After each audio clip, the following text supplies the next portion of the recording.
പരിശുദ്ധമായ ഉംറയ്ക്ക് വേണ്ടി നമ്മൾ എല്ലാവരും തയ്യാറായിരിക്കുകയാണല്ലോ അല്ലേ അല്ലേ? മാഷാ അല്ലാഹ്. അപ്പോ നമ്മള് ഒരു ഉംറയ്ക്ക് തയ്യാറാവുമ്പോൾ ആദ്യം തന്നെ അല്ലാഹു സുബ്ഹാനഹു വ തആല നമുക്ക് തന്ന അനുഗ്രഹങ്ങളെ കുറിച്ച് നമ്മൾ വ്യക്തമായി ഒന്ന് ആദ്യം മനസ്സിലേക്ക് കൊണ്ടുവരാം. എന്നിട്ട് നമ്മൾ കാര്യങ്ങളിലേക്ക് കടക്കുമ്പോൾ എൻ്റെ റബ്ബ് എനിക്ക് തന്ന നിഅമത്ത് എത്രമാത്രമാണ് എന്നുള്ളത് മനസ്സിലായിട്ട് ചെയ്യുമ്പോൾ ആ ഒരു അമലിന് ഒന്നും കൂടെ ഇഖ്ലാസ് ഉണ്ടാവും. നമ്മളെ കയ്യിലേക്ക് അല്പം ഗോൾഡ് സ്വർണം തരാണ്. ആ സ്വർണത്തിന്റെ മൂല്യം നമുക്ക് അറിയുന്നോണ്ട് അറിയാം. ഇപ്പൊ നമുക്ക് ഒരു സ്ഥലത്ത് ഒരു നറുക്കെടുപ്പിൽ ഫസ്റ്റ് കിട്ടി, അപ്പൊ എന്തായി സ്വർണ്ണ മെഡലാണ്. അപ്പൊ നമുക്ക് എല്ലാവർക്കും അറിയാം മാഷാ അല്ലാഹ് ഇത് വല്ലാത്തൊരു സംഗതി തന്നെ അല്ലെ, എല്ലാവർക്കും കിട്ടുന്നതല്ലാന്നല്ലേ. അതേ സമയത്ത് ഇതിന്റെ വാല്യബിൾ അറിയാത്തൊരു കുട്ടി കിട്ടിയാലോ, കുട്ടിക്ക് എന്ത് സ്വർണം അല്ലേ? അപ്പോ നമ്മൾ ആദ്യം അള്ളാഹ് നമുക്ക് തന്ന അനുഗ്രഹം പരിശുദ്ധമായ ഉംറ നിർവഹിക്കാനുള്ള വഴികളിലേക്ക് അടുക്കുക എന്നുള്ളത് അല്ലെ. അപ്പൊ നിങ്ങളൊന്ന് ചിന്തിച്ചു നോക്കൂ, ഇന്ന് നമ്മുടെ നാടുകളിൽ തന്നെ എത്ര പേരാ പല സാഹചര്യങ്ങളെ കൊണ്ടും പരിശുദ്ധ ഉംറ ആഗ്രഹിക്കുന്നുണ്ട്, പക്ഷെ അടുക്കുന്നില്ല. എത്രയോ പേരുണ്ട് സാമ്പത്തികം കൊണ്ട് അങ്ങോട്ട് അടുക്കുന്നില്ല. ഇതിനുള്ള നമുക്ക് എല്ലാവർക്കും അറിയാം, നമ്മുടെ ഓരോരുത്തരുടെയും സാമ്പത്തിക സാഹചര്യം വളരെ ബുദ്ധിമുട്ടാണ്, എല്ലാവർക്കും പ്രതിസന്ധിയുണ്ട്. അപ്പൊ എന്നാലും അൽഹംദുലില്ലാഹ് നിങ്ങൾക്ക് ആ വഴിയിലേക്ക് എത്താൻ അല്ലാഹ് തൗഫീഖ് തന്നില്ലേ. കഴിഞ്ഞ ദിവസം ഒരു സഹോദരി എന്നോട് പറഞ്ഞ ഒരു അനുഭവം ഓർക്കാണ്. ഒരുപാട് കാലമായി പരിശുദ്ധ ഉംറ കൊതിച്ചിരിക്കാം, ഒരുപാട് കാലമായി. അങ്ങനെ എന്റെ ഭർത്താവ് ജോലി ചെയ്ത പരിപൂർണമായ ഹലാലായ സാമ്പത്തികം 1.5 ലക്ഷം രൂപ എന്റെ വീട്ടിലുണ്ട്. ഒരു സഹോദരി പറയാ, നമ്മുടെ കൂടെ അജ്മീർ യാത്രയൊക്കെ വന്നൊരു സഹോദരിയാണ്, എപ്പോഴും പറയും ഒരു ഉംറയും കൂടി ആഗ്രഹമുണ്ട് ഉസ്താദ്, അതും കൂടി ചെയ്യണം. അപ്പൊ എന്റെ ഭർത്താവ് അധ്വാനിച്ചുണ്ടാക്കിയ 1.5 ലക്ഷം രൂപ ഇപ്പൊ എന്റെ വീട്ടിലുണ്ട്. പക്ഷേ ഭർത്താവ് ഒരു ഉംറയ്ക്ക് ചെലവഴിക്കാൻ തയ്യാറാവുന്നില്ല. ഭർത്താവ് പറയുന്നതെന്താ, ഉംറയ്ക്ക് ഇനി പിന്നെ പോവാ, ഇനിയും സമയമുണ്ടല്ലോ. പല നിലക്കും നമ്മൾ പലവരുമായി ബന്ധപ്പെട്ട് നോക്കി, പക്ഷേ ഭർത്താവ് സമ്മതിക്കുന്നില്ല. പറഞ്ഞു കൊണ്ടുവന്ന പ്രിയമുള്ളവരെ, സാമ്പത്തികം ഉണ്ട് എന്നുള്ളത് ഉംറയിലെത്താൻ ഒരു കാരണമല്ല. മനസ്സിലായില്ലേ? ഈ കൂട്ടത്തിൽ തന്നെ എനിക്കറിയാം പലരുടെ അവസ്ഥകള്, ഇല്ലാത്ത ക്യാഷ് ഒപ്പിച്ചൊപ്പിച്ച് പലരും സഹായിച്ചിട്ടൊക്കെ വരുന്നവരുണ്ട്. അപ്പൊ നിങ്ങൾ ആലോചിച്ചു, ഈ സാമ്പത്തികം ഒരു പ്രധാനപ്പെട്ട കാരണമല്ല. എല്ലാത്തിനുപരി സാമ്പത്തികം കൊണ്ട് ആരോഗ്യമില്ലാതെ എത്ര വിഷമിക്കുന്നവരുണ്ട് നമ്മുടെ നാട്. പിന്നെ നിങ്ങൾ തന്നെ പോകുന്നുണ്ട് അറിഞ്ഞപ്പോ പലരും പറഞ്ഞാ എവിടെ എനിക്കൊന്ന് പോകാൻ ആഗ്രഹമുണ്ട്, ദ്വാരക്ക് വേണ്ടി എന്ന് പറഞ്ഞ എത്ര പേരുണ്ട്. ഇതുപോലെ നമ്മളൊക്കെ പറയും പലരും, എനിക്കൊന്ന് പോകാൻ ആഗ്രഹമുണ്ട്, സാമ്പത്തികം ഉണ്ട്, പക്ഷേ ആരോഗ്യപരമായ പ്രശ്നമാണ്. അപ്പൊ അവിടുന്ന് അല്ലാഹു സുബ്ഹാനഹു വ തആല നമ്മളെ വ്യത്യസ്തരാക്കി. പ്രിയമുള്ളവരെ, അപ്പൊ സാമ്പത്തികമുണ്ട് എന്നാലാണ് പോവാൻ കഴിയുന്നില്ല, ആരോഗ്യമുണ്ട് പോവാൻ കഴിയുന്നില്ല. എന്നാൽ നമുക്ക് മറ്റു പ്രതിസന്ധികളൊക്കെ ഉണ്ട് എങ്കിലും പരിശുദ്ധമായ ഹറമിലേക്ക്, അള്ളാന്റെ മഹത്തായ ഭവനത്തിലേക്ക് എത്താൻ ഭാഗ്യം ലഭിച്ച സ്പെഷ്യൽ ആ ഒരു ടീമുകളിൽ അള്ളാഹ് നമ്മളെ ഉൾപ്പെടുത്തി എന്നുള്ളത് അള്ളാഹ് നമ്മൾ എത്ര അനുഗ്രഹിച്ചാലും മതിയാവാത്തൊരു കാര്യമാണ്. അൽഹംദുലില്ലാഹ് സുമ്മ അൽഹംദുലില്ലാഹ്. എപ്പോഴും റബ്ബിനോട് നമ്മൾ സ്തുതിക്കണം. അള്ളാഹ് എനിക്ക് ആ വഴിയിലേക്ക് എത്തിയല്ലോ, ഇപ്പോഴും നമ്മൾ വഴിയിലെത്തിയിട്ടുള്ളൂ, ഇനി അങ്ങോട്ട് പോകാൻ ഒരുപാട് ബാക്കി കിടക്കാൻ. പടച്ചവനെ, എന്റെ വഴിയിൽ എവിടെയും തടസ്സങ്ങൾ ഉണ്ടാക്കരുത് പടച്ചവനെ. ഇത്രയൊക്കെ എത്തിയ എനിക്ക് ഇനി അങ്ങോട്ട് എന്റെ സ്വപ്നം അങ്ങ് പൂർത്തിയാവാതെ തിരിച്ചു പോരേണ്ട അവസ്ഥ ഉണ്ടാവരുത് എന്ന് ആത്മാർത്ഥമായി റബ്ബിനോട് ദുആക്കണം. പ്രിയപ്പെട്ട എന്റെ ഉപ്പ ഒരുപാട് കാലം ഉംറ ചെയ്യാൻ ആഗ്രഹിച്ച ഉപ്പയായിരുന്നു. എത്രയോ ആഗ്രഹിച്ചു എന്ന് പറഞ്ഞാല്, ഉപ്പ ഓരോരുത്തരും ഉംറയ്ക്ക് പോകുമ്പോ അവരുടെ ആത്മാർത്ഥമായി ദുആ വസിയത്ത് ചെയ്യും. എല്ലാവരോടും ഉപ്പ എപ്പോഴും ദുആ ചെയ്യുമായിരുന്നു, പടച്ചവനെ പരിശുദ്ധ ഹറമിലേക്കൊന്ന് എത്തിക്കണേ എന്നുള്ളത്. അങ്ങനെ ഉപ്പയുടെ ശിഷ്യന് പരിശുദ്ധമായ ഹറമിലേക്ക് കൊണ്ടുപോകാൻ വേണ്ടി തയ്യാറായ പ്രിയപ്പെട്ട ഉപ്പയെ, അങ്ങനെ ഉപ്പ ആ ഒരു അവസരം ലഭിച്ച അന്നു മുതൽ പലപ്പോഴും ഞാൻ കണ്ടതായി ഓർക്കുകയാണ്. ചെറിയ കുട്ടികളോട് വരെ ഉപ്പ സന്തോഷം പങ്കിടുമായിരുന്നു. മോനെ ദ്വാരക്കണട്ടാ, ഞാൻ പരിശുദ്ധമായ ഹറമിലേക്ക് പോകുന്നുണ്ട് ഉംറക്ക്. നമ്മൾ ആരെങ്കിലും പറയണ്ട ചെറിയ കുട്ടിയോട്. അപ്പോ അങ്ങനെയൊക്കെ ഉപ്പ വലിയ സ്വപ്നം വെച്ച് അപ്പൊ എന്റെ അയൽവാസിയായ ഒരു സഹോദരനും സഹോദരിയും ആ സമയത്ത് പരിശുദ്ധ ഉംറ കഴിഞ്ഞ് വന്നപ്പോ അവരോട് പോയി ചോദിക്കാം, എന്താണ് അവിടുത്തെ അവസ്ഥകള്, ഒക്കെ റാഹത്തല്ലേ. ഉപ്പ ഒരു പണ്ഡിതനാണ്, അദ്ദേഹത്തിന് അറിയാത്തത് കൊണ്ടല്ല, എന്നാലും അനുഭവിച്ചവന്റെ അറിവ് മറ്റൊന്നും തന്നെ അല്ലേ. അങ്ങനെ ഉപ്പ എല്ലാം ചോദിച്ച് മനസ്സിലാക്കി ആ സുഹൃത്തിനോട് പറഞ്ഞ്, നിങ്ങളെ ഉംറയുടെ വസ്ത്രം എനിക്ക് കടം തരട്ടാണ്. എന്തേ? ഉപ്പാക്ക് പുതിയ ഉംറ വസ്ത്രം ഇല്ലാത്തതുകൊണ്ടല്ല, അള്ളാന്റെ ഹറമിൽ ഒരിക്കലും ഉപയോഗിച്ച ആ വസ്ത്രം അതിന് വല്ലാത്തൊരു പവറാണല്ലോ പ്രിയമുള്ളവരെ. അങ്ങനെ ആ വസ്ത്രം വരെ ബുക്ക് ചെയ്തിരുന്ന പ്രിയപ്പെട്ട ഉപ്പ ഉംറയുടെ 3 ദിവസം മുമ്പായിരുന്നു. പ്രഭാത സമയമായപ്പോ 3 മണി നേരത്തെ ഉപ്പാക്ക് പെട്ടെന്ന് വേദന വരികയും ആ ഒരു വേദന ഇളകി പെട്ടെന്ന് ഹോസ്പിറ്റലിലേക്ക് കൊണ്ടുപോകുന്ന വഴി ഉപ്പയുടെ എന്നേക്കുമായി ഉണ്ടായിരുന്ന പരിശുദ്ധ കഅബാലയം ഒന്ന് കൺകുളിർമ കാണണമെന്നുള്ള ആഗ്രഹം ബാക്കി വെച്ചുകൊണ്ട് ഉപ്പ ഈ ലോകത്തോട് വിട പറഞ്ഞു. അള്ളാഹു ഉപ്പയുടെ ഖബറിടം വിശാലമാക്കി കൊടുക്കുമാറാവട്ടെ. പറഞ്ഞു കൊണ്ടുവരുന്നത് പ്രിയമുള്ളവരെ, വഴിയിലെത്തി എന്നുള്ളത് കൊണ്ട് മാത്രം അവിടെ എത്തിക്കോണമെന്നില്ല. ആ വഴിയിൽ പ്രവേശിച്ചാൽ തന്നെ നമുക്ക് അള്ളാഹ് പ്രതിഫലം തരും. പക്ഷേ പരിശുദ്ധ കഅബ കൺകുളിർമ കാണാ എന്നുള്ളത് റബ്ബിനോട് ചോദിച്ചെന്ന് വാങ്ങേണ്ട കാര്യമാണ്. കാരണം അവകാശപ്പെടാൻ നമുക്ക് എന്താ നമ്മളെ കയ്യിലുള്ളത്? നമ്മളൊക്കെ ചെയ്യുന്ന അമലുകൾ എന്തെങ്കിലും അള്ളാഹ് സ്വീകരിക്കും നമുക്ക് എന്തെങ്കിലും ഉറപ്പ് പറയാൻ പറ്റുമോ? ഒന്നും പറയാൻ പറ്റില്ല. ഇവിടെയൊക്കെ പറഞ്ഞു കൊണ്ടിരുന്നത്, അതായത് തൗഫീഖ് എന്നുള്ളത് വലിയ ഒരു കാര്യമാണ്. അതുകൊണ്ട് റബ്ബിനോട് ചോദിച്ചു വാങ്ങുക തന്നെ വേണം. അല്ലാതെ പ്രിയപ്പെട്ട നമ്മുടെ കഴിവ് കൊണ്ടോ അല്ലെങ്കിൽ എന്റെ കഴിവ് കൊണ്ടോ നമുക്ക് പൂർത്തീകരിക്കാൻ കഴിയില്ല.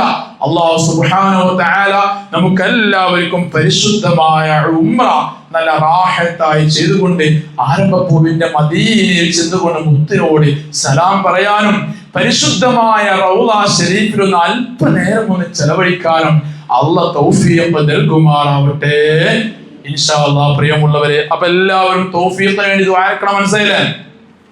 നമ്മളാരും കഴിവുകൊണ്ടെല്ലാം എത്തുന്നത് കേട്ടാ. അല്ലാഹ് കബൂൽ ചെയ്യട്ടെ. പരിശുദ്ധമായ ഉംറയിലേക്ക് കയറുന്നതിന് മുമ്പ് പ്രിയമുള്ളവരെ, നമ്മൾ വലിയ ഒരു അമലാണ് നമ്മൾ ചെയ്യാൻ പോകുന്നത് അല്ലെ. നമ്മൾ ഇല്ലാത്ത ക്യാഷൊക്കെ ഒപ്പിച്ച് പോകുന്ന എന്തിനാ? പടച്ചവനെ, ഇത്ര കാലം എന്റെ ആഗ്രഹം പോലെ ഞാൻ ജീവിച്ചു, ഇനിയെങ്കിലും എന്റെ റബ്ബ് ഇഷ്ടപ്പെടുന്ന കോലത്തിൽ എന്റെ ജീവിതം ഒന്ന് മാറണല്ലോ. അതിനു വേണ്ടിയല്ലേ നമ്മൾ പരിശുദ്ധമായ ഉംറ ചെയ്യുന്നത്. അല്ലാതെ നമ്മൾ മറ്റുള്ളവരെ കാണാൻ വേണ്ടിയാണോ? അപ്പുറത്തെ നബീസ് പോയിട്ടുണ്ട്, ബീപാദുക്ക് എന്തായി? വിഷമം വരാണ്. എന്ത് പടച്ചോനെ, ഞാൻ ഇനി പോയി എത്രമാത്രം മോശമായി. അങ്ങനെ ആർക്കും തോന്നി പോരുണ്ടോ? ഇല്ല. പോക്കര് പോകുമ്പോ ഹൈദറിന് തോന്നരുത് എന്ത് ആ പോക്കര് വരെ പോയി, എന്നിട്ടിപ്പോ ഞാൻ പോയില്ല, ഞാൻ എന്തിനു നന്ദി. ആ നിയ്യത്ത് വന്നോ എന്നാൽ ആ ഉംറ വെറുതെയാണ്. മനസ്സിലായില്ലേ? അള്ളാഹു നമ്മളൊക്കെ നിയ്യത്ത് സംശുദ്ധമാക്കി തരുമാറാവട്ടെ. പ്രിയമുള്ളവരെ, പറഞ്ഞുകൊണ്ടുവന്നെന്ന് ചോദിച്ചാൽ, നമ്മുടെ ഉംറയിലേക്ക് ഇറങ്ങുമ്പോൾ ആദ്യമായി നമ്മൾ ശരിയാക്കേണ്ടത് നമ്മുടെ നിയ്യത്താണ്. ഇന്നമൽ അഅ്മാലു ബിന്നിയാത്ത് എന്നല്ല, ഏത് അമലും തുടക്കം എന്താണ്? നിയ്യത്ത് കൊണ്ടാണ്. അപ്പൊ ആ നിയ്യത്ത് വളരെ പെർഫെക്റ്റ് ആയിരിക്കണം. ആ നിയ്യത്ത് പോലെ ആയിരിക്കും നമ്മുടെ അമലിന്റെ ക്വാളിറ്റി ഉണ്ടായിരിക്കുക. നമ്മൾ എല്ലാവരും ദിവസവും നിസ്കരിക്കുന്നവരാണ് അല്ലെ.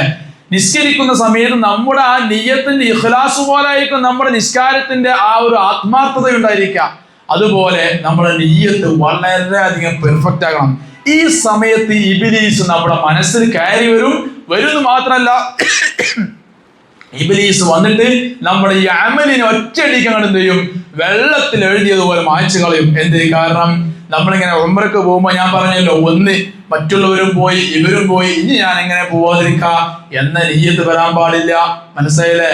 നമ്മൾ അള്ളാന്റെ റസൂലിന് പൊരുത്തം ഉദ്ദേശിച്ചുകൊണ്ട് എന്റെ റബ്ബിന്റെ ഭവനമായ പരിശുദ്ധമായ കഅബാലയത്തിലേക്ക് ഞാൻ പോകണം, ഇതെന്റെ അള്ളാന്റെ പൊരുത്തം കിട്ടാൻ വേണ്ടിയിട്ടാണ്. ആരംഭപ്പൂവിന്റെ മദീനയിൽ ചെല്ലുന്നത് മുത്തിന്റെ ആ പൊരുത്തം ലഭിക്കാനാണ്. ഈ നല്ല നിയ്യത്തായിരിക്കാം നമുക്ക് ഉണ്ടാവേണ്ടത്. അപ്പൊ ആ കാര്യം എല്ലാവരും ശ്രദ്ധിക്കാം. അപ്പൊ ഒന്നാമത് നമ്മൾ എല്ലാവരും നിയ്യത്ത് റെഡിയാക്കിയല്ലേ. അപ്പൊ നിയ്യത്തിൽ കളങ്കമില്ല എന്ന് ആദ്യം ഉറപ്പിക്കാം. അപ്പോ നമ്മൾ നിയ്യത്തൊക്കെ ഉഷാറാക്കുമ്പോൾ നമ്മുടെ മനസ്സിൽ ചിലരെന്തെയും പലരും നമ്മൾ ദുആകൊണ്ട് വസിയത്ത് ചെയ്യും.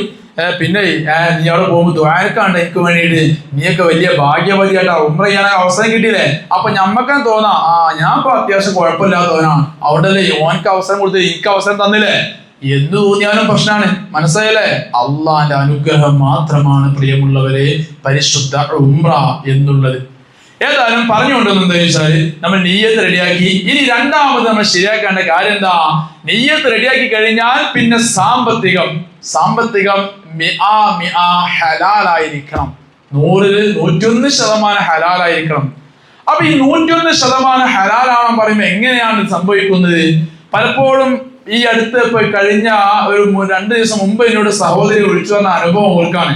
അതെ, ഒരു സ്ഥലത്ത് നിന്ന് ഗോൾഡ് കിട്ടാണ്ട്, ആ ഗോൾഡ് കിട്ടി കഴിഞ്ഞാല് കടം വാങ്ങിയതാണ്. ആ ഗോൾഡ് കിട്ടി കഴിഞ്ഞാൽ ഞാൻ വേഗം പണയം വെച്ച് വേഗം പൈസ തരണ്ട്. നമ്മൾ ഈ ബാച്ചിൽ വരാനേ വേഗം പണയം വെച്ച് വേഗം പൈസ തരുന്നത്.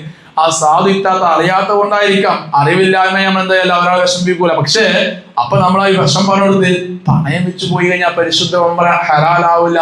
മനസ്സിലായില്ലേ? ആ സാമ്പത്തിക ഹലാലല്ലല്ലോ. അപ്പോ നമ്മുടെ സാമ്പത്തികം നമ്മുടെ ഭർത്താവാണോ അതല്ല മക്കളാണോ നമ്മുടേതാണോ ആരുടേതാണെങ്കിലും പോകുന്നത് ആരാണോ അവർ ഉപയോഗിക്കുന്ന സാമ്പത്തികം 100% ഹലാലായിരിക്കണം. നമ്മുടെ മക്കൾക്ക് ഒരു ബിസിനസ് ഉണ്ട് സങ്കല്പിക്കാം. ആ മകന്റെ ബിസിനസ് വട്ടിക്ക് കൊടുക്കലാണെങ്കിൽ, അതല്ലെങ്കിൽ ഇൻഷൂർ പോലുള്ള എന്തെങ്കിലും ഹറാമുകൾ വന്നു പെടും എന്നുള്ളതാണെങ്കിൽ ആ സാമ്പത്തികം ശ്രദ്ധിക്കണം. പ്രിയമുള്ളവരെ, ഹലാലിൽ എവിടെയെങ്കിലും ഒരു പാകപ്പിഴവ് സംഭവിച്ചു കഴിഞ്ഞാൽ ഇത്ര നല്ല വലിയ അമല് നമ്മളെ കയ്യിൽ നിന്ന് പോവും. സംഗതി നമ്മളെല്ലാവരും ഉംറക്ക് ചെയ്ത്, എല്ലാവരും ഉംറ ചെയ്ത്, പക്ഷെ സ്വീകാര്യ യോഗ്യമായ ഉംറ അത് എണ്ണപ്പെട്ടവരത് മാത്രമായി മാറും, നമ്മുടേത് അധ്വാനം മാത്രമായി മാറും. അള്ളാഹു കാക്കുമാറാവട്ടെ. കടം വാങ്ങിയ കുഴപ്പമില്ല, മനസ്സിലായില്ലേ? അത് ഹറാമല്ല. നമുക്കിപ്പോ ഉംറക്ക് പോകാൻ സാമ്പത്തികം കുറച്ച് കുറവ് വന്ന് അത് ഒരാൾ ചോദിക്കാം. ഇനി ഒരാൾ കുറെ കടണ്ട്. ഇപ്പൊ മുമ്പ് ഒരു കാര്യം പറഞ്ഞാണ് എന്നോട്, കുറെ കടങ്ങളുണ്ട്, അപ്പൊ കടമുള്ളവന് ഉംറക്ക് പോകാൻ പാടില്ല എന്നില്ല. മനസ്സിലായില്ലേ? കടമുള്ളവർക്ക് ഉംറക്ക് പോകാൻ പാടില്ല സംഗതിയല്ല. കുറച്ച് കടങ്ങളുണ്ട്, ഒരു ഉംറയുടെ അവസരം എത്തി, അപ്പൊ ഇനി എന്താ ചെയ്യാ, ഞാൻ കുറെ കടങ്ങളില്ല, ഇനിയിപ്പോ എന്താ ചെയ്യാ?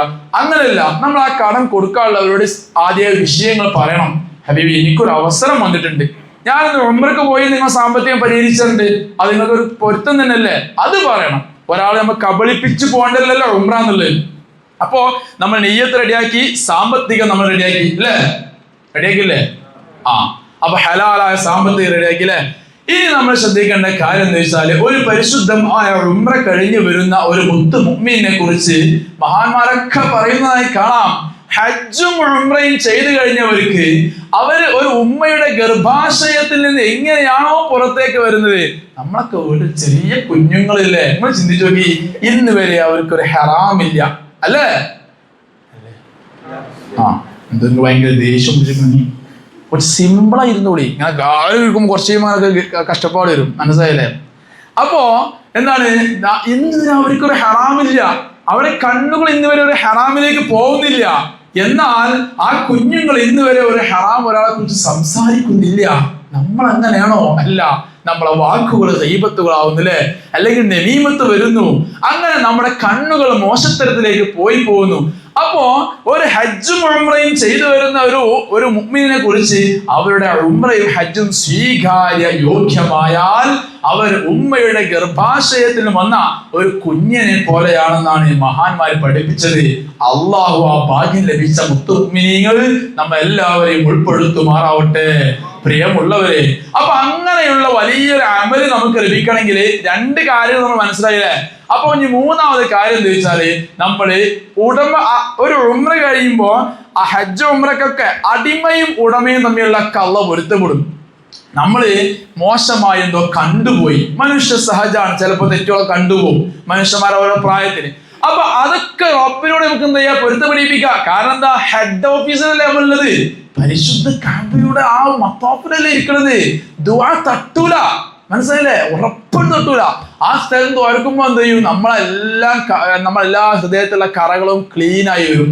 അങ്ങനത്തെ സ്ഥലത്തൊക്കെ അടിമയും ഉടമയുള്ള അള്ളാഹ് പൊരുത്തപ്പെടും, എല്ലാം പൊരുത്തപ്പെടും. പക്ഷേ അടിമയും തമ്മിലുള്ള ഒരു പ്രശ്നങ്ങളും പടച്ചോൻ പൊരുത്തപ്പെടില്ല. അത് അടിമയും തമ്മിൽ എന്താണ് പരിഹരിച്ചിട്ട് വേണം അങ്ങോട്ട് പോവാൻ.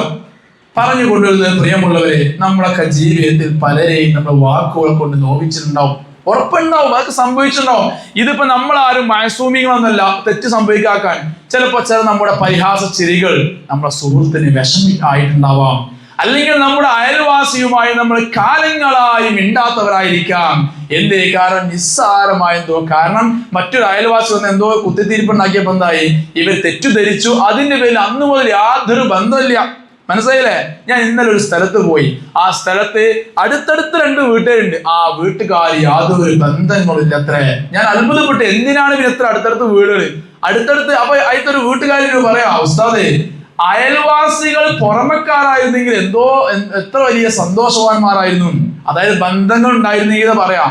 അപ്പം ഈ വീട്ടുകാർ അങ്ങോട്ടില്ല, ആ വീട്ടുകാർ ഇങ്ങോട്ടില്ല.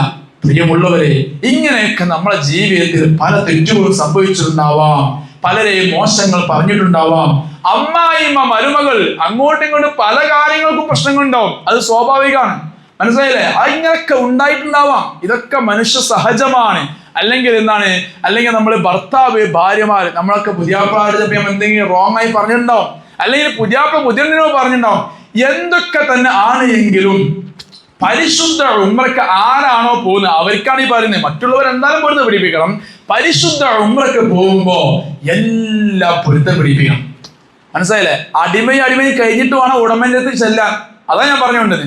അപ്പൊ നമ്മ എല്ലാം പൊരുത്തം പിടിപ്പിക്കും. അപ്പൊ നമുക്ക് തോന്നാണ്, അമ്മായിമാർക്ക് തോന്നാം, മരുമകളെ മുമ്പിൽ ഞാൻ ഇപ്പൊ എങ്ങനെ മുട്ടുകുത്താം, അത് കുറച്ച് വിഷമുണ്ട്, അത് നടക്കും, ബാക്കിയൊക്കെ ഞാൻ സെറ്റ് ചെയ്യാം. അത് ഇന്നെ കൂടെ താവുമ്പോൾ എന്തോ പോലെ അവൾ ജയിച്ച പോലെ തോന്നുന്നത്. പ്രിയമുള്ളവരെ, അള്ളാന്റെ അടുത്തേക്കല്ലേ പോണേ. ഇവിടെ എന്ത് ജയം തോൽവി അള്ളാ എങ്ങാനും സ്വീകരിച്ചില്ലെങ്കിൽ എന്തിനാണ് ഇത്ര കഷ്ടപ്പെടുന്നത് നമ്മള്? നീക്ക് ഇവിടെ നാട്ടുന്ന പോലെ എന്തെല്ലാം ആമലുണ്ട് നമുക്ക്. അപ്പൊ ഇത്രയൊക്കെ നമ്മൾ കഷ്ടപ്പെട്ട് പോകുമ്പോ ആ ഒരു യാത്രയിൽ നമ്മൾ അതിന്റെ പരിപൂർണതയിലേക്ക് നമ്മൾ താവണം. ഞാനൊന്നുമല്ല, എന്റെ റബ്ബിന്റെ അടുത്തേക്ക് ഞാൻ പോകുന്ന സമയത്ത് ഞാൻ ഈ ദുന്യാവിൽ ഒന്നുമല്ല. പടച്ചോനെ, എങ്ങനെങ്കിലും ഒന്ന് എന്നെ കബൂലാക്കണമല്ല. അതിനു വേണ്ടിയല്ലേ ഞാൻ ഇങ്ങനെയൊക്കെ കഷ്ടപ്പെട്ട് വരുന്നത്. അതിന് വരുമ്പോ അള്ളാ നമ്മളെ ഹൃദയം കാണുന്നുണ്ട്. ഇന്നല്ലാഹ യൻദുറു ഇലാ ഖുലൂബിക്കും എന്നല്ലേ? നമ്മുടെ വേഷത്തിലേക്കല്ല അള്ളാ നോക്കുന്നത്, അള്ളാ നോക്കും നമ്മുടെ ഹൃദയത്തിലേക്കാ. പ്രിയമുള്ളവരെ, അവിടെ യാതൊരു എക്സ്ക്യൂസും ഇല്ല. വേണമെങ്കിൽ നമ്മളെ മുമ്പിൽ എല്ലാവരും മുമ്പിലും പറയുന്നത്, ഓ ഞാൻ എല്ലാവരും പൊരുത്തം പിടിച്ച് ഉഷാറായി.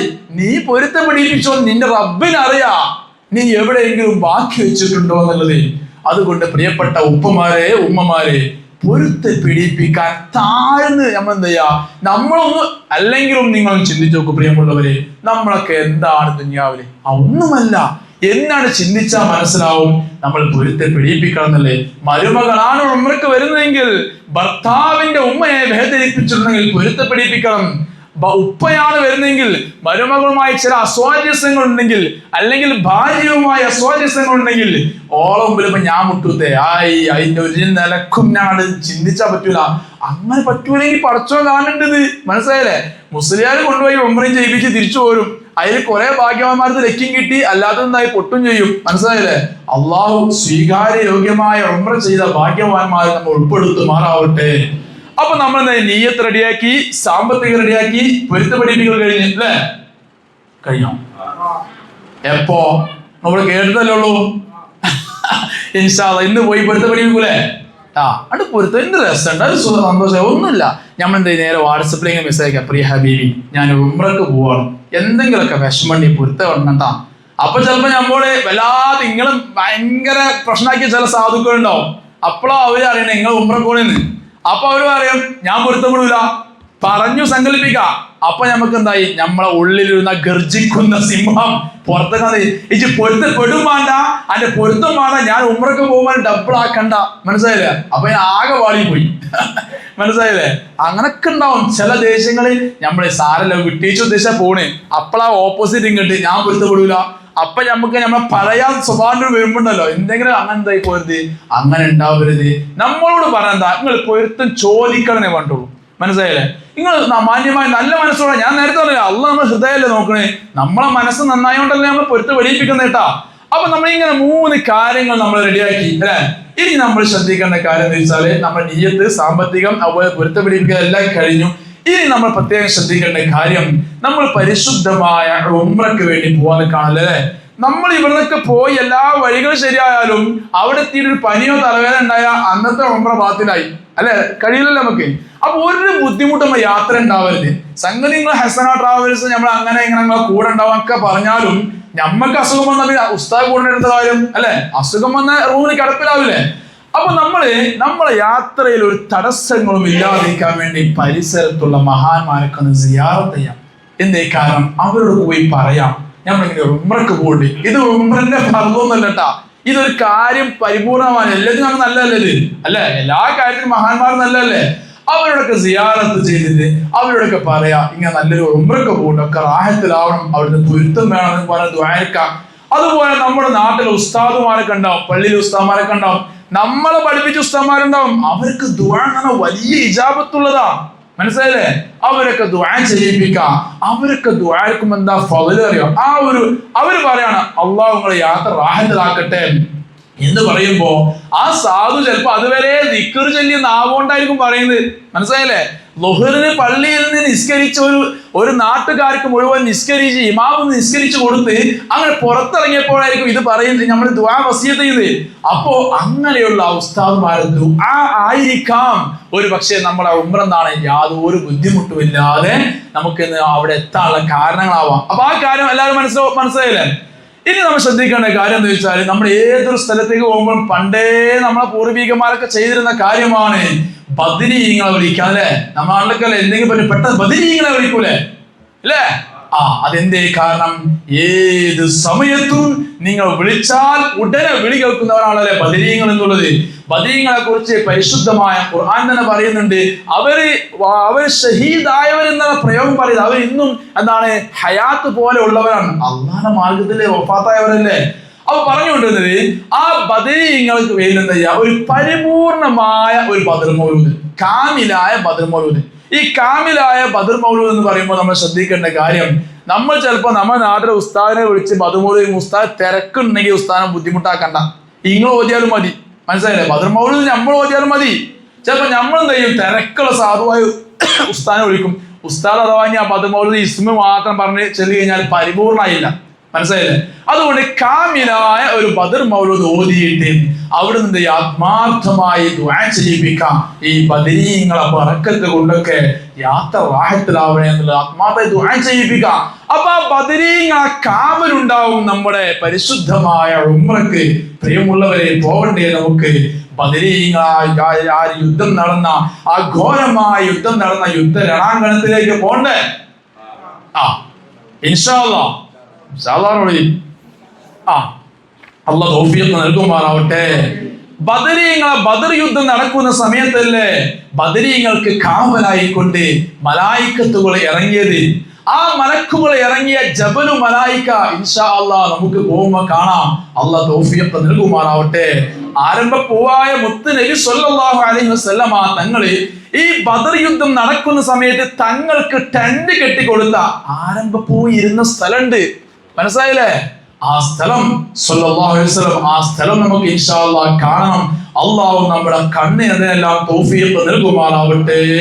പ്രിയമുള്ളവരെ, നമ്മളിപ്പോ ഇങ്ങനെ ഏകദേശം വന്ന് ബദർ മൗലൂദ് എല്ലാം കഴിച്ചില്ലേ, 13 കഴിച്ചില്ല, ഒക്കെ മനസ്സുകൊണ്ട് ഇങ്ങനെ കഴിച്ച് വരിക, കൂടെ ഇങ്ങനെ വരി ട്ടാ. ഇനി നമ്മൾ ശ്രദ്ധിക്കേണ്ട കാര്യം, നമ്മുടെ ഭർത്താക്കന്മാർ, നമുക്ക് ഭർത്താവ് ഉണ്ടെങ്കിൽ ഭർത്താവിനോട് പൊരുത്തം വാങ്ങണം, ഉമ്മയുണ്ടെങ്കിൽ ഉമ്മയോടൊന്ന് പൊരുത്തം വാങ്ങണം. നല്ല കാര്യല്ലേ? അവനാന്റെ ഉമ്മാരോട് ചില ആൾക്കാർ എന്നേക്കും തെറ്റിയവരുണ്ടാവും. ഉമ്മാനോടൊന്നും പറയാ പോയാ ഒരു ഉമ്മ അള്ളാഹ് സ്വീകരിക്കൂലട്ടോ.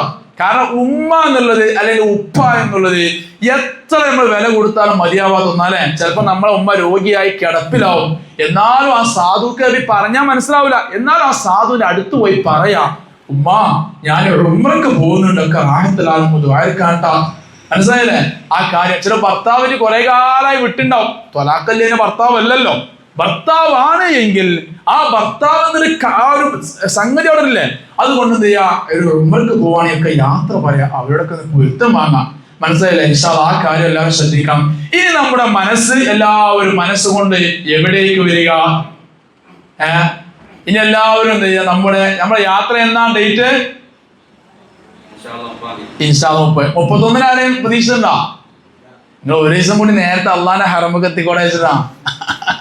31 ചിലപ്പോ നിങ്ങൾക്ക് അറിയാം, അങ്ങനെ തെറ്റിദ്ധാരണ വന്നെ പറയട്ടെ. 31 30ലേക്ക് മാറ്റെന്ന് വെച്ചാൽ 31 പോയി കഴിഞ്ഞാൽ അന്ന് നമ്മൾ പോണ വ്യാഴം അല്ലെ, 30 ബുധനല്ലേ, അല്ല ദിവസം നോക്കില്ലേ? 31 വ്യാഴം പോയി കഴിഞ്ഞാൽ നമ്മള് യാത്രയിലായിരിക്കും നമ്മളെ ജുമുഅ ഉണ്ടാവാം. അപ്പൊ ഇങ്ങക്ക് ജുമുഅ പോവാക്കാനാണ് ഉദ്ദേശിച്ചത്. എങ്ങൾക്ക് മീൻസ് എനിക്കടക്കം നമ്മുടെ ജുമുഅ യാത്രയിലാവണ്ട, ഇരു ഹറമുകളിൽ ഏതെങ്കിലും സ്ഥലത്ത് കിട്ടണമല്ലോ നമുക്ക്. അപ്പൊ അതിന് വേണ്ടിയിട്ട് നമ്മൾ എന്ത് ചെയ്യണേ 30 മാറ്റിയതിട്ടാ. ഈ ഡേറ്റിംഗ് മാറ്റുമ്പോൾ തെറ്റിദ്ധാരണ വരും. അത് ഞാൻ പറഞ്ഞത് എന്ത്, അതാണ് അതിന്റെ ഉദ്ദേശം, വേറെ ഒന്നുമല്ല. 31 നമ്മൾ എല്ലാം തീരുമാനിച്ചത്. അപ്പോൾ കണക്കൂട്ടിയപ്പോഴാണ് എന്ത് 31 ഇവിടുന്ന് കയറി കഴിഞ്ഞാല് വഴി മധ്യേ ജുമാണ് പോകും. അപ്പൊ നല്ലൊരു അവസരം നഷ്ടപ്പെടണ്ടല്ലോ കേട്ടാ. ഇൻഷാ അല്ലാഹ് 30-ാം തീയതി നമ്മൾ എല്ലാവരും പോലെ. അപ്പൊ എല്ലാവരും 29-ാം തീയതിയിലേക്ക് മനസ്സ് കൊണ്ടുവരൂ. കൊണ്ടുവന്നോ? ആ ബേക്കറി എത്താത്ത ആരും കൊടുന്നില്ല, കൊടുന്നില്ലേ? ഓക്കെ. അപ്പൊ എല്ലാവരും 29-ാം തീയതി നമ്മൾ എല്ലാവരും അല്ലേ. അപ്പൊ നമ്മൾ ഇനി ഉംറയിലേക്ക് നമ്മുടെ സാഹചര്യങ്ങൾ ഏകദേശം അടുത്തു. എന്തെല്ലാം ലഗേജിൽ വെക്കേണ്ടത് എല്ലാം ഇൻഷാ അല്ലാഹ് വ്യക്തമായി പറഞ്ഞു കേട്ടാ. അതിലേക്ക് കയറുന്നതിന് മുമ്പ് നമ്മൾ ഉംറയിലേക്ക് അടുക്കുമ്പോ നമ്മള് ഉംറയുടെ പോകുന്നതിന് മുമ്പുള്ള ദിവസം, അപ്പൊ നമ്മളിപ്പോ നിലവിൽ ബദർമൗലിദെല്ലാം കഴിച്ചില്ലേ, എല്ലാം കഴിച്ച് റെഡി ആയിക്കാൻ. അപ്പൊ നമ്മൾ പോകുന്നതിന് മുമ്പ് ദിവസം നമ്മൾ എന്ത് ചെയ്യുക, എല്ലാവർക്കും റാഹത്തായി നമ്മൾ എന്ത് ചെയ്യുക, ആ യാത്രയിൽ നാളെ നമ്മൾ വലിയൊരു യാത്ര പോകല്ലേ, ആ യാത്രയിലേക്ക് തയ്യാറായി നേരത്തെ റെഡി ആയിരിക്കാം. പോകുന്ന ദിവസം ആ ബദർമൗലിദ് വേണമെങ്കിൽ മുമ്പത്തെ ദിവസം കഴിച്ചോളി, നിങ്ങളെ സൗകര്യം പോലെ ട്ടാ. ഇപ്പൊ നമ്മൾ ഇൻഷാ അല്ലാഹ് 15-ാം തീയതി പോണ ബാച്ച് ഉണ്ട്. അവരൊക്കെ തിങ്കളാഴ്ച ചൊവ്വാഴ്ച പോലും. അപ്പൊ തിങ്കളാഴ്ചക്ക് ഇപ്പൊ നമ്മൾ ഇന്നലെ വിളിച്ചപ്പോൾ പറഞ്ഞു ഉസ്താദ് തിങ്കളാഴ്ച പരിപാടിക്ക് എല്ലാവരും വിളിച്ചത്, ഇനി സമയം മാറരുത്, അങ്ങനെ പലരും പറഞ്ഞിരുന്നു. അപ്പൊ ഇതുപോലെ പോകുന്നതിന് മുമ്പത്തെ ദിവസം നമ്മളെല്ലാം വീട്ടിലും പരിപാടി ഉണ്ടാവില്ലേ. അപ്പൊ പോകുന്നതിന് മുമ്പത്തെ ദിവസം നമ്മളെല്ലാ പരിപാടിയും കഴിഞ്ഞു. നമ്മള് ഇൻഷാ അല്ലാഹ് 30-ാം തീയതി എത്തി ട്ടാ. മനസ്സ് 30-ലേക്ക് വരൂ. ഇന്ന് നമ്മൾ എടുക്കാൻ പോണേ ഏടക്ക് പരിശുദ്ധമായ ഉംറക്ക് പോവല്ലേ. എവിടുക്ക പോണിച്ചപ്പോ എടുക്ക്. അപ്പൊ 30-ാം തീയതി നമ്മൾ എല്ലാവരും ഉള്ളല്ലേ.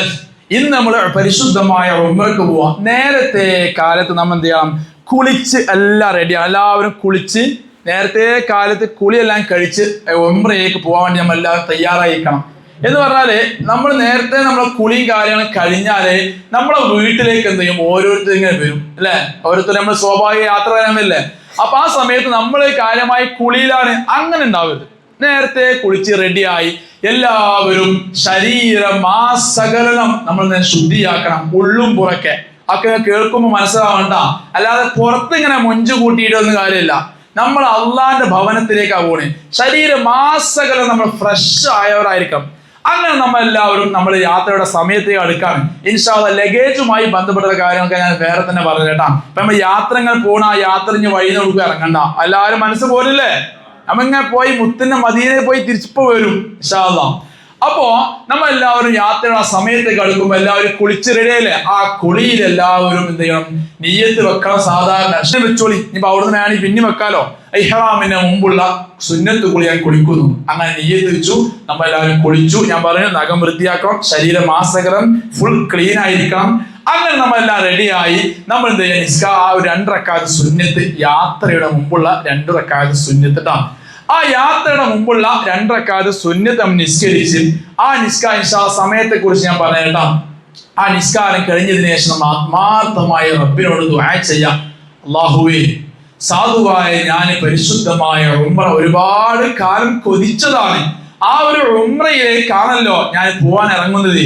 ഞാൻ പോകുമ്പോ എന്റെ ഭർത്താവിന്റെ കൂടെ ഇല്ല, അല്ലെങ്കിൽ എന്റെ കരളിന്റെ കഷ്ണമായ എന്റെ മക്കൾ എന്റെ കൂടെ ഇല്ല. എന്റെ സ്വത്തും സമ്പാദ്യം എല്ലാം ഞാൻ ഇവിടെ വെച്ചു പോവുകയാണ്. റബ്ബേ, അതെല്ലാം നിന്നെ ഭരമേൽപ്പിച്ചു പോവാണ്. ഒക്കെ റാഹത്തിലാവണം, എന്റെ യാത്രയും റാഹത്തിലാവണം. അങ്ങനെ എല്ലാം റാഹത്തിലാക്കി തരണേ അല്ലാ എന്നങ്ങ് പറഞ്ഞുകൊണ്ടും എല്ലാവരും ആത്മാർത്ഥമായി ദുആ ചെയ്യാം. അങ്ങനെ നമ്മുടെ വീട്ടിലേക്ക് സ്വാഭാവികമാണ് സാധുക്കളായ കുറെ സാധുക്കൾ വരും. എന്ത് ദുആ ചെയ്യിപ്പിക്കാൻ വേണ്ടി. അപ്പൊ നമ്മള് ചില ഇടങ്ങളിലൊക്കെ ഉണ്ടാവാറുണ്ട്, പല പറഞ്ഞ കേട്ടാണ്. അതായത് നമുക്കെന്ന സെന്റിമെന്റ്സ് ഒന്നാണ്, ഞാനൊക്കെ പാല ദ്വാരക്കാണ് എന്ന് ആർക്കും തോന്നുന്നു. നമ്മോട് ഒന്ന് പറയാണ്, പിന്നെ നിങ്ങൾ ഉമ്മർക്ക് പോവല്ലേ ദ്വാരക്കാണെന്ന് എന്താ പറയുമ്പോഴേ ഞാനൊക്കെ ദ്വാരന്നപ്പോ അള്ളാഹ് സ്വീകരിക്കോ എന്നുള്ള സെന്റി വേണ്ടാന്ന്. എന്റെയോ നിങ്ങളെയും മഹത്വം കണ്ടല്ല. നിങ്ങൾ വന്ന് പറയാ ഉസ്താദ് ദ്വാരക്കാൻ പറയുമ്പോ ഈ മുസ്ലിയാരെ പവർ കണ്ടിട്ടല്ല. നമ്മൾ പോകുന്ന ഇടത്തിനൊരു മഹത്വമുണ്ട്. ആ ഒരു സ്ഥലത്തിന്റെ മഹത്വം കണ്ടുകൊണ്ടാണ് അവർ ദുആ വസിയത്ത് ചെയ്യുന്നത്. അപ്പൊ അവരോട് പറയാ, ഇൻഷാ അല്ലാഹ് ഹബീബി, ഞാൻ പോയി ദുആ ചെയ്യാം. നിങ്ങളും എനിക്ക് വേണ്ടി ദുആ എടുക്കണം. എന്റെ യാത്ര ഒക്കെ റാഹത്തിലാവാൻ വേണ്ടി നിങ്ങളും പ്രത്യേകം ദുആ ചെയ്യണം എന്ന് പറയാ. അങ്ങനെ നമ്മൾ അവരോടൊക്കെ ദുആ ഏറ്റെടുക്കുക. നമ്മൾ അവരോട് അങ്ങോട്ട് ദുആ എന്ത് ചെയ്യാ, വസിയത്തും ചെയ്യാം ട്ടാ. അങ്ങനെ എല്ലാം കഴിഞ്ഞ് നമ്മൾ ഇൻഷാ അല്ലാഹ് വീട്ടിൽ നിന്ന് ഇറങ്ങാണ്ട ടൈമിനെ കുറിച്ച് വ്യക്തമായി പറഞ്ഞു കേട്ടാ. അങ്ങനെ നമ്മൾ വീട്ടിൽ നിന്ന് ഇറങ്ങിക്കഴിഞ്ഞാൽ ഇപ്പൊ നമ്മളെല്ലാവരും യാത്ര പറഞ്ഞ് ഇറങ്ങല്ലേ അല്ലേ. അങ്ങനെ നമ്മൾ ലഗേജിനെ കുറിച്ച് ഇൻഷാ അല്ലാഹ് പറഞ്ഞുതരാം. അപ്പൊ നമ്മൾ എല്ലാവരും നേരെ ഇപ്പൊ നമ്മൾ സുന്നസ്കാരം കഴിഞ്ഞു, ദുആ ചെയ്തു, എല്ലാവരോടും യാത്ര പറഞ്ഞ് ഇറങ്ങുകയാണ് അല്ലെ. ആ സമയത്ത് നമ്മൾ ശ്രദ്ധിക്കേണ്ട കാര്യമാണ്, നമ്മൾ യാത്ര പറയുന്ന സമയത്ത് ചിലപ്പോൾ നമ്മളെ കുടുംബത്തിലൊക്കെ മുമ്പേ ചെറുപ്പത്തിലേ നമ്മൾ കൊണ്ട് നടന്നിരുന്ന നമ്മൾ മൂത്തച്ചോ ഇളച്ചോ ആരെങ്കിലും ഉണ്ടാവും. അതായത് നമുക്ക് തൊടലും സലാം വരെ ഹറാമുള്ളവർ കാണുമ്പോൾ, അതായത് നമ്മൾ മഹറമല്ലാത്തവരുണ്ടാവും, മനസ്സിലായില്ലേ? അങ്ങനെയുള്ളവരൊക്കെ ഉണ്ടാവുമ്പോ ചില ഇടങ്ങളിൽ നമുക്ക് കണ്ടുവരുന്ന ഒരു തത്വമാണ്, എല്ലാവരും നടന്ന സലാം പറയും. ഇപ്പൊ ഉദാഹരണം പറയാം, ഞാൻ വ്യക്തിയെ സങ്കല്പിക്കും, നമ്മളിപ്പോ ഒരു ചെറിയ പ്രായം അല്ലേ, എന്നെ കണ്ടിട്ട് ചെറുതൂല്ലേ, ഈ ഉസ്താദിന്റെ പേരക്കുട്ടിയുടെ പ്രായമുള്ള നമുക്ക് അല്ലേ, നിങ്ങളെ മകനെ പോലെ തോന്നണം, അപ്പോഴേ എന്താ പറ്റുള്ളൂ, കാര്യങ്ങൾ തുറന്നു പറയാൻ കഴിയുള്ളൂ. അല്ല നിങ്ങൾ ഇന്ന വലിയ ഷെയ്ക്കായി തോന്നി കഴിഞ്ഞാൽ കഴിഞ്ഞ് പിന്നെന്താണ്, അതിപ്പോ എങ്ങനെ ഉസ്താദ് ചോദിക്കാം, അതിപ്പോ എങ്ങനെ പറയാം. അപ്പൊ നിങ്ങൾ ഇങ്ങനെ മനസ്സ് കരുതിട്ട് കൊണ്ടുവരേണ്ടി വരും, മനസ്സിലായില്ലേ? അപ്പൊ കൂടെ അവസരോചിതമായി പറയാണ്, നമ്മൾ ഇവിടെ നിന്നാണ് പോയി ഇനി ഉംറ ക്ലാസ് കഴിഞ്ഞ് നിങ്ങൾ വീട്ടിലെത്തിയ എന്തോ സംശയം തോന്നി, അതിപ്പോ ഉസ്താദ് ചോദിച്ചാൽ ഉസ്താദ് എന്താ വിചാരിക്കും, ആ സിസ്റ്റം നമുക്ക് ഇല്ല, മനസ്സിലായില്ലേ? വിളിക്കുന്നേക്കാൾ നല്ലത് വാട്സപ്പ് അത് മാത്രം. നിങ്ങൾ വാട്സപ്പിൽ ചോദിച്ചാൽ മതി. അപ്പൊ നമ്മൾ ഫ്രീ ആകുമ്പോൾ വാട്സപ്പ് കാണും, നേരെ എന്ത് ചെയ്യും, അതിന് മറുപടി ചെയ്യും, ഒരു കുഴപ്പമില്ല. ഇവിടുന്ന് അങ്ങോട്ട് ചെയ്യുമ്പോൾ മക്കൾക്ക് പോകുമ്പോൾ എന്ത് വിഷയം ഉണ്ടെങ്കിലും ചോദിക്ക, മനസ്സിലാക്ക, എന്നിട്ട് അറിഞ്ഞുകൊണ്ട് ചെയ്യാം എന്നല്ലാതെ ഞങ്ങൾ അങ്ങനെ വിചാരിച്ചു ഉസ്താദ് ഇത് ശരിയാവ ചിന്താഗതി അല്ലല്ലോ അല്ലെ. ഇപ്പൊ നമ്മൾ എന്ത് ചെയ്യും, എന്തൊരു പ്രതിസന്ധി വന്നു, അപ്പൊ നമ്മൾ എന്ത് ചെയ്യും, ആ ഉസ്താദിനോട് എങ്ങനെ പറയാ, നമുക്ക് ഇങ്ങനെ സഹിച്ചിരുന്നിട്ട് വിഷമിച്ചെന്ന കാര്യമുണ്ടോ? ഇല്ല. ഇനി വേറെ കാര്യങ്ങളൊന്നും, ചില കാര്യങ്ങൾ അങ്ങനെ ആയിരിക്കും ഭാവിച്ചു, ചോദിച്ചതാ, എന്നിട്ട് നിങ്ങൾ ഭാവിച്ചതുപോലെ അല്ല സംഭവിച്ച്, അപ്പൊ നമ്മളോട് പെട്ടെന്ന് പ്രഷറായിട്ടും കാര്യമില്ല അല്ലെ. അപ്പൊ അതൊന്നും നമുക്ക് എന്താ നല്ലതല്ല. അപ്പൊ നമ്മൾ എന്താ ചെയ്യാ, ഒക്കെ കാര്യങ്ങൾ ചോദിക്കാൻ മനസ്സിലാക്കട്ടാ. അപ്പൊ നമ്മൾ എവിടുന്നാ പോയത്, എവിടുന്നാ പോയിച്ചോ ആർക്കും അറിയില്ല. എല്ലാവരും സലാം പറയല്ലേ. അപ്പൊ നമ്മൾ ശ്രദ്ധിക്കാം, അവനാന്റെ ഉമ്മയോട് ഉപ്പയോട് അല്ലെങ്കിൽ ഭാര്യ ഭർത്താവ് മക്കളോട് സലാം പറയാ. എന്നിട്ട് എന്ത് ചെയ്യാ, ബാക്കി ആർക്കും വിഷമിപ്പിക്കും വേണ്ട, എല്ലാവരും ഇൻഷാ അല്ലാഹ് എന്റെ യാത്ര റാഹത്തിലാവാൻ വേണ്ടി പ്രത്യേകം ദുആ ചെയ്യണ്ടാണ്ട് എല്ലാവരും പൊതു സലാം പറഞ്ഞു പോവാ. ഇങ്ങനെ ആവുമ്പോ ആർക്കും വിഷമിക്കണ്ട. മറ്റൊന്ന് നമ്മൾ അവിടെ പറഞ്ഞ് ഇവിടെ പറഞ്ഞില്ല, ഒരുപാട് പ്രശ്നമല്ലേ, അതിനൊന്നും അവസരം ഉണ്ടാക്കണ്ട. പൊതുവായി നമ്മൾ എന്ത് ചെയ്യാം, സലാം പറഞ്ഞ് നമ്മൾ യാത്ര ഇറങ്ങാം. അങ്ങനെ നമ്മൾ വലത് കാലം മുന്തിച്ചുകൊണ്ട് ഇറങ്ങുന്നു, വാഹനത്തിൽ കയറുന്നു അല്ലെ.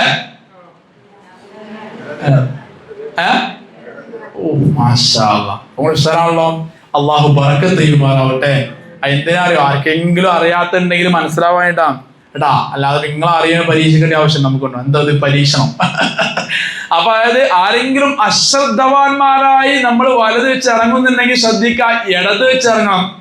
കഴിഞ്ഞ ക്ലാസ്സില് കഴിഞ്ഞ ആഴ്ച ക്ലാസ് നമ്മൾ സുഹൃത്ത് ചോദിച്ചാൽ, അപ്പൊ ഉസ്താദ് നമ്മള് നല്ല ഇറങ്ങുമ്പോ വലതല്ലേ വെക്കണേ, നല്ല കാര്യത്തല്ലേ, നമ്മൾ വീട്ടിൽ കയറുമ്പോഴാണ് വലത് വെക്കേണ്ടത്, മനസ്സിലായില്ലേ? ആ ഇറങ്ങി നമ്മൾ വാഹനത്തിലേക്ക് കയറണം, എങ്ങനെ, ഇടതോ വലതോ? ഇഷ്കാലായോ?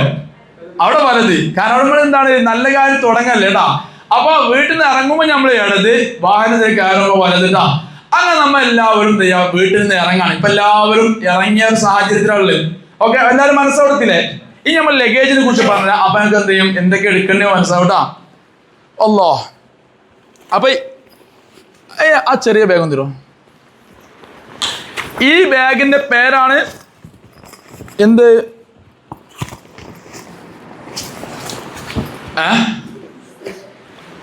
ഹസനെ. ഈ ബാഗിന്റെ പേര്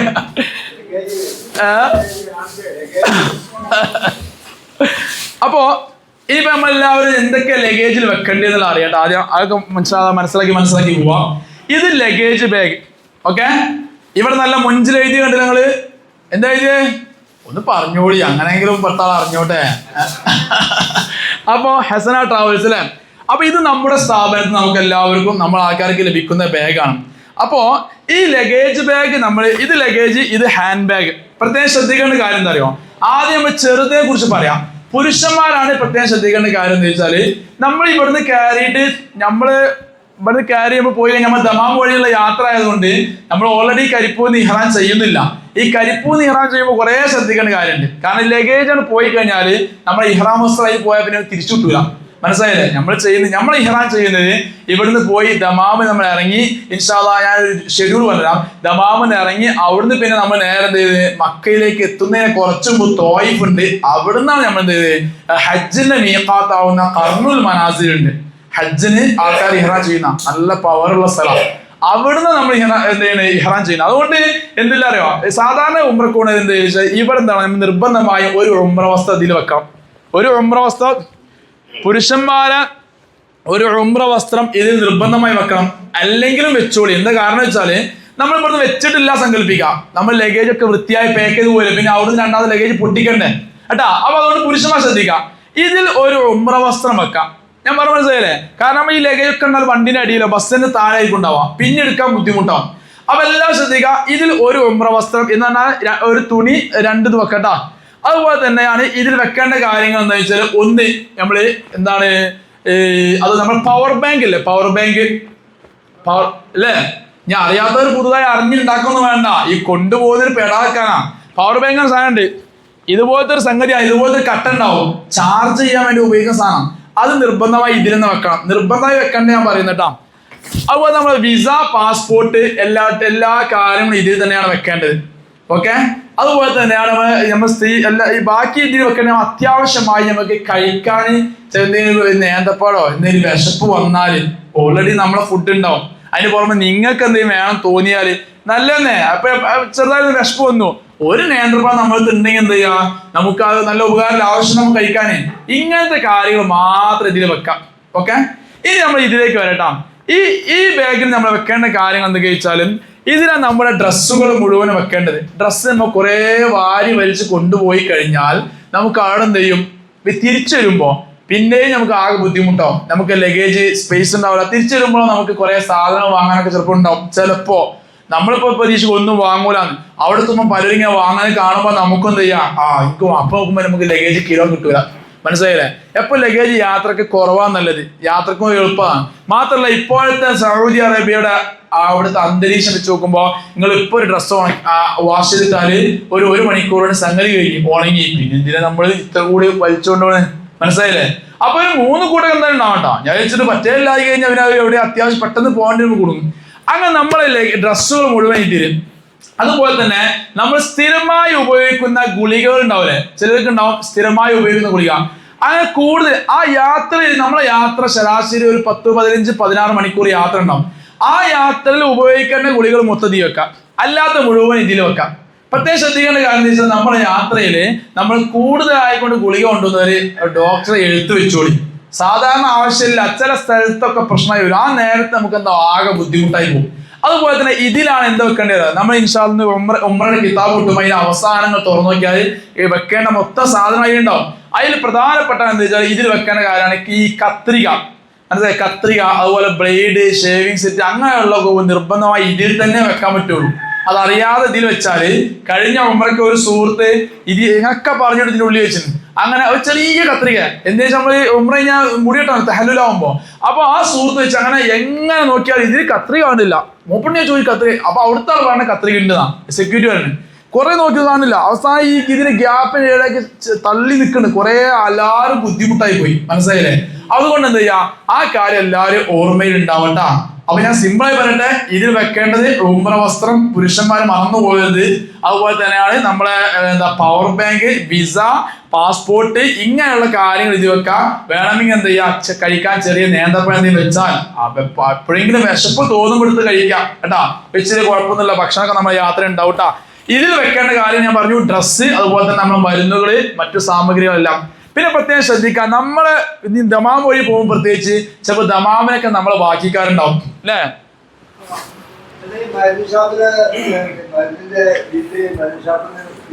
കിട്ടും. മരുന്ന് ഷാപ്പിൽ വാങ്ങിയ ബില്ല് വാങ്ങിയാൽ മതി കേട്ടാ. അത് നമ്മൾ കൂടുതലായി കൊണ്ടുപോകാൻ ഈ എന്ന് വെച്ചാൽ ഇതൊക്കെ സംഗതി കുഴപ്പമില്ല, എവിടെയെങ്കിലും തെറ്റുദ്ധാരണ വന്നാലാണ് പ്രശ്നം. ഇപ്പൊ നമ്മൾ വെച്ചാൽ ഒരു ബില്ലില്ല ഒരിടക്കുണ്ട്, പക്ഷെ ഞാൻ എന്റെ ഭാഗം ക്ലിയർ ചെയ്ത് പറയണ്ടേ. മനസ്സിലായില്ലേ? അപ്പൊ നിങ്ങൾ അതിന്റെ വഴി അതിന്റെ വൃത്തി പോലെ ആയിക്കോളി, പിന്നെ അവിടെ നമ്മൾ ബുദ്ധിമുട്ടായി പോകണ്ടല്ലോ കേട്ടാ. പിന്നെ ചിലപ്പോൾ നമ്മൾ ബാക്കിക്കാരെ അവിടെ ഗൾഫിൽ അവിടെ ഇവിടെ ഒക്കെ ഉണ്ടാവും. ആ സമയത്തോ നമുക്ക് എന്ത് ചെയ്യാ, ഒന്ന് നമ്മൾ ഇവിടുന്ന് പോവല്ലേ, കുറച്ച് ലഗേജുകൾ കൊണ്ടുവരുമോ, പലരും കൊണ്ടുവരാൻ ചോദിക്കുന്നുണ്ടാവല്ലേ. അത് നിങ്ങളുടെ റെസ്പോൺസിബിലിറ്റി ആയിരിക്കും. അതുമായി ബന്ധപ്പെട്ട് എന്ത് പ്രശ്നം വന്നാലും നമ്മൾ ട്രാവൽസോ നമ്മൾ സ്ഥാപനമോ ഞാനോ ഉത്തരവാദിയാവുന്നില്ല. ഞാൻ പറയുന്നത് ഒരാളും കൊണ്ടുപോകണ്ടെന്നാണ്. മനസ്സിലായില്ലേ? നിങ്ങളുടെ സൗകര്യം പോലെ ഞാൻ എന്റെ ഭാഗം ക്ലിയർ ചെയ്തു അല്ലേ. കാരണം എത്രയോ അനുഭവങ്ങളുണ്ട്. മനസ്സിലായില്ലേ? വേണ്ടപ്പെട്ടവർക്ക് കൊണ്ടുപോയിട്ട് എയർപോർട്ടിലെത്തി പിടിച്ച് ആകെ പെട്ട അനുഭവങ്ങളുണ്ട്. എന്നോട് എൻ്റെ ഭാര്യ മാതാവ് ഈ അടുത്ത് പറഞ്ഞ അനുഭവം ഞാൻ ഓർക്കാണ്. അവര് ദമാമിൽ, അവരുള്ളത് സൗദി അറേബ്യയിലെ ഏതോ ഭാഗത്താണ്. അവിടെ ഒരു ഉസ്താദ് ഇപ്പൊ ജയിലിലാണ്. എന്തേ കാരണം? ആ ഉസ്താദിന്റെ കുടുംബക്കാരോ അച്ചാറാണല്ലോ കൊടുത്തയച്ചത്. ആ സാധു എയർപോർട്ട് ചെക്കിങ്ങിന് പിടിച്ചു. ആ ഉമ്മ പറയാ, വല്ലാതെ വിഷമത്തോടെ പറയാ, എന്റെ ഭർത്താവ് ഭാര്യയുടെ ഉപ്പാക്ക് അറിയുന്ന സുഹൃത്താണ്, അദ്ദേഹം ഇപ്പൊ ജയിലിലാണ്, അച്ചാറിൽ എന്തോ സൂയിപ്പൊടിങ്ങി അങ്ങനെ പെട്ടതാണ്. ചിന്തിച്ചു നോക്കി, മനസ്സിലായില്ലേ? അതുകൊണ്ട് നിങ്ങളെ റെസ്പോൺസിബിലിറ്റി. കാരണം പിടിക്കപ്പെട്ടാൽ ആരെ പാസ്പോർട്ട് അവരാ പിടിക്കാം, അല്ല നമ്മളാരും അല്ല.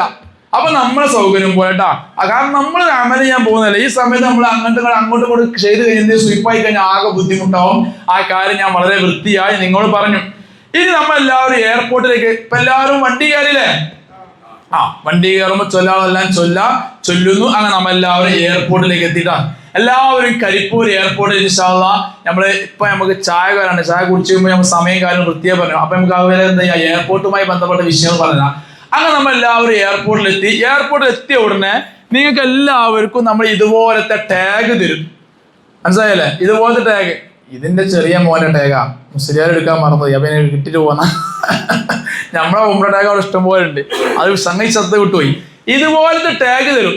എന്താണ് ഈ ടാഗിന്റെ ബെനിഫിറ്റ് വെച്ചാൽ, ഇതിൽ നിങ്ങളുണ്ടാവും, ഇതിൽ എന്തുണ്ടാവും, നിങ്ങളുടെ നാഷണാലിറ്റി ഉണ്ടാവും, നിങ്ങൾ ഏത് രാജ്യക്കാരനാണെന്നുണ്ടാവും, നിങ്ങളുടെ ഫോട്ടോ ഉണ്ടാവും, നിങ്ങളുടെ പാസ്പോർട്ട് നമ്പർ ഉണ്ടാവും, നിങ്ങളുടെ പേരുണ്ടാവും, നിങ്ങളെ ഏത് ട്രാവൽസിന്റെ വഴിയോ വന്നതുണ്ടാവും, നിങ്ങൾ വിളിച്ചാൽ കിട്ടുന്ന ഫോൺ നമ്പർ ഉണ്ടാവും. എന്തേ കാരണം?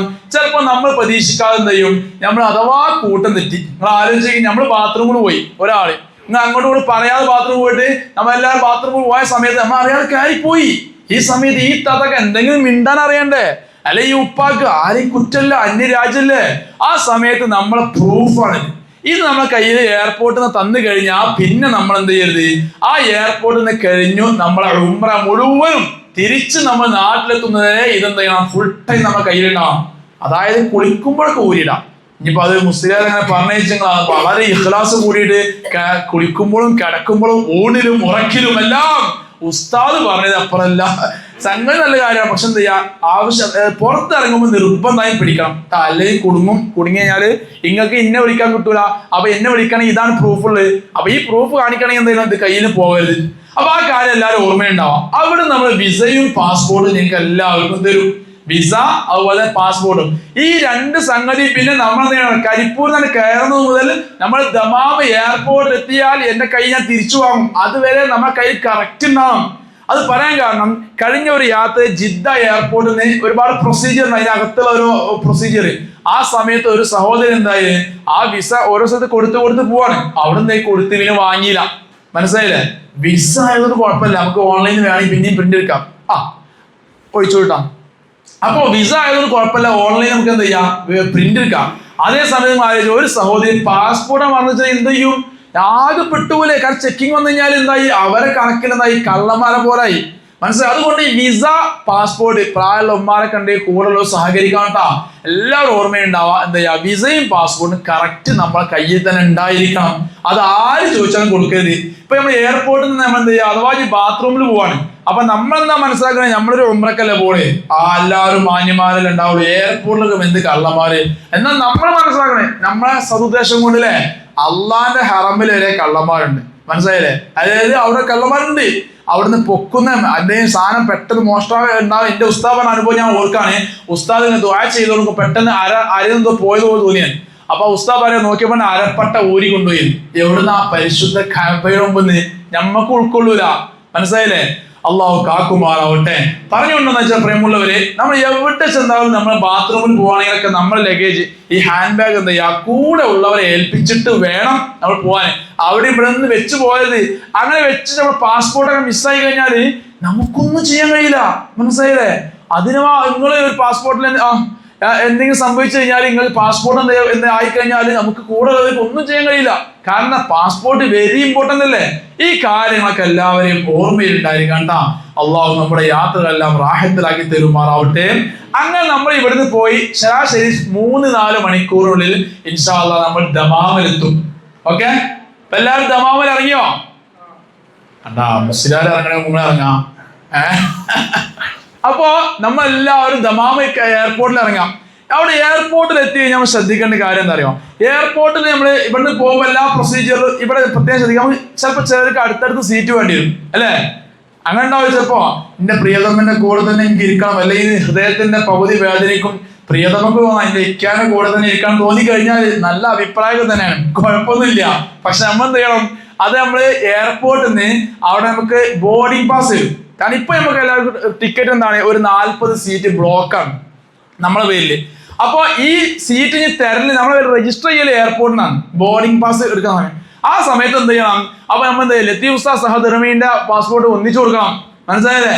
അപ്പൊ എന്താ ചെയ്യാ? ഓരോരുത്തർ അവനാർക്ക് ഇനി അങ്ങനൊന്നും ഇല്ല, ഏടെങ്കിലൊക്കെ കിട്ടിയാഞ്ഞിലേക്ക് അത് ഒറ്റ കൊടുത്താലും മതി, മനസ്സിലായില്ലേ? അപ്പൊ എന്താ ചെയ്യാ? അങ്ങനെ ശ്രദ്ധിക്കുന്നത് പറയാൻ കാരണം എന്താ അറിയോ? നമ്മൾ കയറാൻ നേരത്തെ ചിലർ നമ്മൾ ഒന്ന് ചോദിക്കാറുണ്ട്, ഉസ്താദ് ഞങ്ങൾക്ക് അടുത്തല്ല സീറ്റ് നമ്മളല്ല ചെയ്യുന്നത് കേട്ടാ, അങ്ങനെ അറിഞ്ഞിരിക്കണേ, അവിടുന്ന് പറഞ്ഞുതരും. അഥവാ ഞാൻ മറന്നുപോയാൽ അറിഞ്ഞിരിക്കാൻ വേണ്ടി പറയട്ടാ. അപ്പൊ ആ കാര്യം എല്ലാവരും ഓർമ്മയുണ്ടാവും, ഒന്നിച്ചു കൊടുക്കുക. കാരണം ചിലപ്പോൾ നമ്മുടെ കൂടെയുള്ള ഉമ്മ പ്രായമുള്ള ഉമ്മ ആയിരിക്കും. ആ ഉമ്മ നമ്മൾ കൂടെ ഇല്ലെങ്കിൽ എന്താവും? ആ അവിടെ ഇവിടെ പോയിരുന്ന ആ കൈ വിട്ടു പോകും. സംഗതി ഞാൻ പ്രിയതമാർക്ക് പറഞ്ഞെങ്കിലും നമ്മളെ മെയിൻ ഉദ്ദേശിച്ച ഉമ്മാരിപ്പാരോട് കുടുങ്ങുന്നതിനെ കുറിച്ചാണ് പറയുന്നത്. അപ്പൊ അവർ പ്രായമുള്ള കൈ വിട്ടു പോയാൽ ബുദ്ധിമുട്ടാവില്ലേ? അപ്പൊ ആ ബുദ്ധിമുട്ട് ഇല്ലാക്കാൻ എന്താ ചെയ്യുക? എയർപോർട്ടിൽ പാസ്പോർട്ട് കൊടുക്കാൻ സമയത്ത് ഒന്നിച്ചു കൊടുക്കാൻ, ഞങ്ങൾ ഫാമിലിയാണ് ഒന്നിച്ചു വേണം പറഞ്ഞാൽ അവരെന്ത് ചെയ്യും? ഒന്നിച്ചു തരുട്ടാ. അങ്ങനെ നമ്മൾ എല്ലാവരും നേരെ പോയി. ഇപ്പൊ നമ്മൾ ദമാം വഴിയുള്ള ഉംറ ആയതുകൊണ്ട് നമ്മൾ കരിപ്പൂർ ഇഹ്റാം ചെയ്യുന്നില്ല പറഞ്ഞില്ലേ? അങ്ങനെ നമ്മൾ എല്ലാവരും ദമാമിൽ പോയി ഇറങ്ങി. ദമാമിൽ ഇറങ്ങിയ ഉടനെ ശ്രദ്ധിക്കാം, ദമാമിൽ നിന്നല്ല ഏത് എയർപോർട്ടിൽ പോയി കഴിഞ്ഞാലും നമ്മൾ കരിപ്പൂർ പോലല്ല, അവിടെയൊക്കെ എന്താ അവിടെ ബ്ലോക്ക് വരാതിരിക്കാൻ വേണ്ടി അവിടെ സൗദി ഗവൺമെന്റ് പ്രത്യേകമായി ഏൽപ്പിച്ച ഒരു ടീം ഉണ്ടാവും. അവർ വന്നിട്ട് അവിടുന്ന് ബസ്സിൽ കയറ്റി വിടും നമ്മളെ ബസ്സിൽ. അപ്പൊ ഇതാണ് ഫ്ലൈറ്റ് സങ്കല്പിക്കല്ലേ? കുറച്ചും ഇതാക്കാം. ഇത് ഫ്ലൈറ്റ് തോന്നില്ലേ? സങ്കല്പത്തിൽ തോന്നിക്കോളി. അപ്പൊ ഇതാ ഫ്ലൈറ്റ്. അപ്പൊ ഒരു ടീം ഇവിടെ ഉള്ളത് ഫ്രണ്ടില്. അപ്പൊ എന്തായി? ഞമ്മക്ക് കിട്ടിയ സീറ്റ് ബാക്കിലാണ്. അപ്പൊ സംഗതി ഇപ്പൊ നമ്മൾ ബാക്കിൽ ഇരിക്കുന്ന നിർബന്ധമായില്ലേ? അപ്പൊ നമ്മൾ എന്തായി? ഒന്നിച്ചല്ലെങ്കിലാ പറഞ്ഞിട്ട് അതൊക്കെ നമുക്ക് സംഭവിക്കാം, നമ്മൾ അറിഞ്ഞിരിക്കാൻ വേണ്ടി പറഞ്ഞില്ല.